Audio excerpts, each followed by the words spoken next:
Chapter 10: The Apex of Exploitation. Reagan, the War Machine, and the Global Drug Cartel. The 1980s, under the administration of President Ronald Reagan, represent the zenith of the iron grip's compromise and control strategy. This era was defined by a staggering paradox: the simultaneous public escalation of the war on drugs, the policy of prohibition, and the covert, state-enabled expansion of the global drug supply, the policy of exploitation.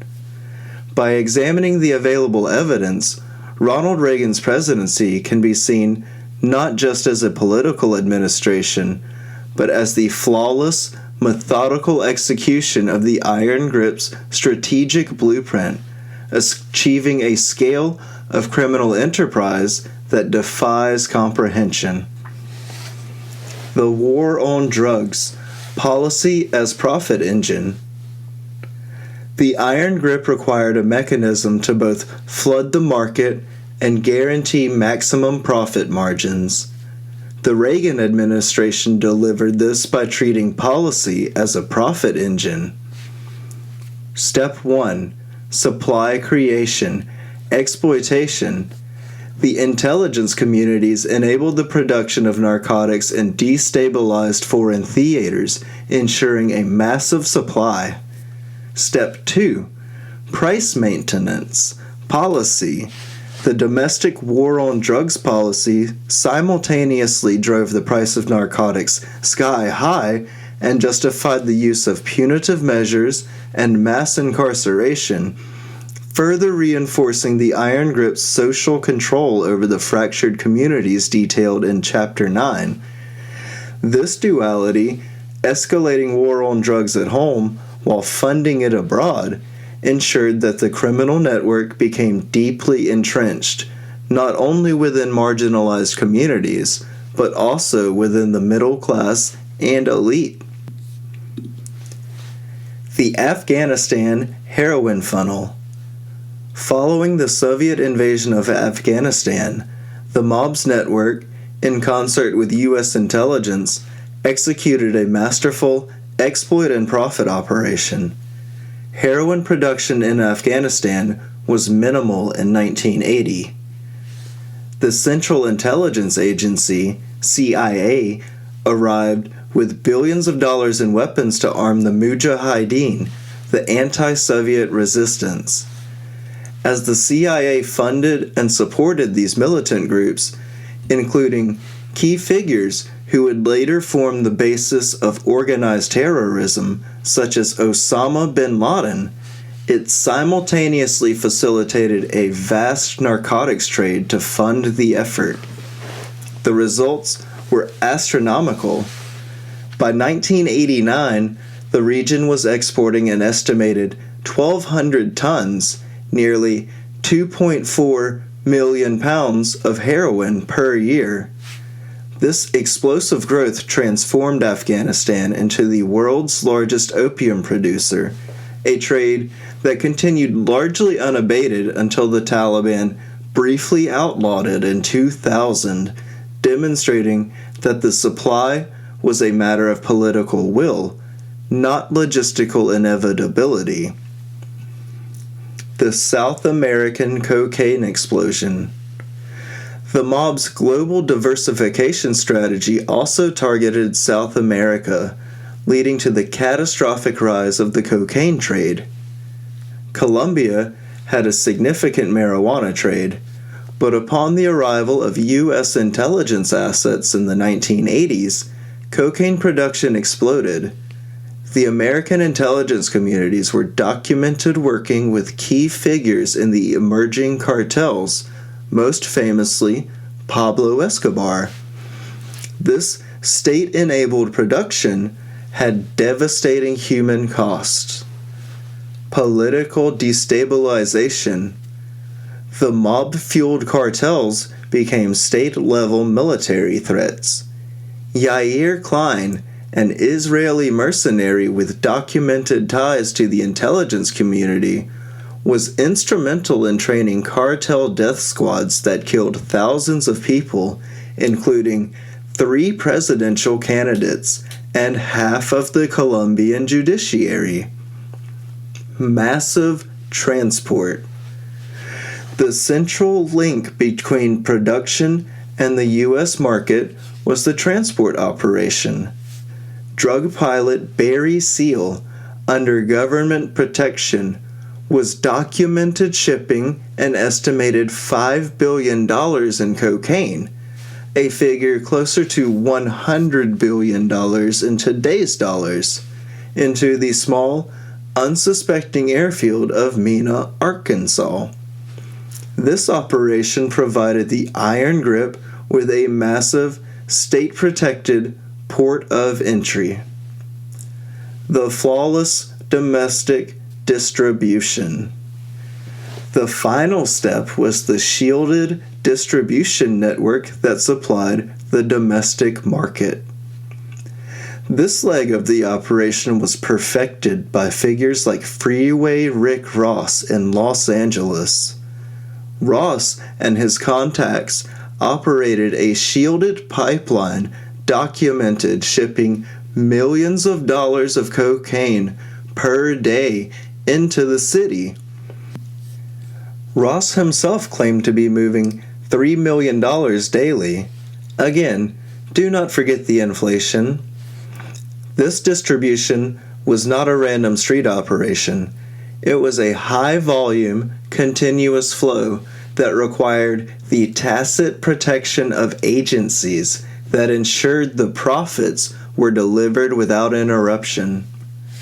The Reagan administration achieved the flawless execution of the Iron Grip strategy. Step 1. Enabling production. Escalating the wars in Afghanistan and Central America to create and protect massive opium and cocaine production facilities. Step 2. Enabling transport. Shielding high-level smugglers like Barry Seal and the Mena operation. Step 3. Enabling distribution. Allowing figures like Rick Ross to establish high-volume, long-term pipelines into American cities. Step 4. Policy control. Using the war on drugs to maintain an inflated price floor and justify the mass incarceration of the ultimate victims, the low-level users and dealers, thereby maintaining social control and ensuring the cycle of profit continue uninterrupted.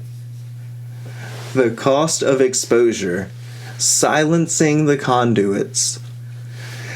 The 3 primary architects of the 1980s cocaine explosion, Escobar, the producer, Seal, the transporter, and Ross, the distributor, all encountered outcomes that fit the established mob playbook. When a source threatens to reveal the network's protected status, they are eliminated and silenced. Escobar and Seal, the final silence. Pablo Escobar, the Colombian drug lord, was the subject of a brutal, state-sanctioned manhunt. His death in a rooftop gun battle with Colombian forces and U.S. agents officially closed the book on the world's most powerful cocaine producer. For the Iron Grip, the elimination of Escobar removed the need for further, sensitive intelligence community interactions with a high-profile, volatile asset. Barry Seal. Seal's outcome was even more chilling. Because he was a government-protected pilot, Seal knew exactly how deep the compromise went, and he was actively testifying and revealing everything, a fact that is the sole reason much of the Mena, Arkansas, and cocaine transport story is known. Recognizing his political danger, the federal authorities, who had the power to protect him, effectively hung him out to dry. He was murdered in Baton Rouge, Louisiana by cartel hitmen before he could finish his testimony, successfully employing the eliminate and silence tactic to cut the supply line's paper trail short. Rick Ross, the systemic leniency. In contrast, Freeway Rick Ross, the kingpin of the Los Angeles distribution network, who publicly claimed to have sold over $1 billion worth of cocaine during the 1980s, received an astonishingly light sentence. Despite moving millions of dollars in drugs daily, and the attendant violence and social destruction that resulted, Ross was ultimately given a 20-year sentence and released after only 14 years. Given the severity of the charges and the massive quantity of narcotics involved, this sentence was remarkably lenient, a stark contrast to the life sentences and aggressive prosecutions handed out to many of his lower-level associates and the inner-city users. This outcome suggests a deep-seated protection mechanism, a lucky intervention at the highest levels of the judicial or executive branches. The speed of his release strongly implies that a protected distribution asset was eventually deemed less threatening than a testifying asset like SEAL, receiving a manageable sentence as a form of final payment for services rendered. The ultimate executive responsibility. The cocaine epidemic of the 1980s, with its state-enabled production in Afghanistan and Colombia, the protected transport via Mena, and the shielded distribution into Los Angeles could not have achieved its catastrophic scale without the actions, non-actions, and official protection of the U.S. federal government. The responsibility for this atrocity and the seamless execution of the Iron Grip's exploit and profit strategy ultimately lies with the executive branch during the 1980s. President Ronald Reagan was the chief executive responsible for the oversight of all federal agencies, including the CIA, FBI, DEA, and Customs.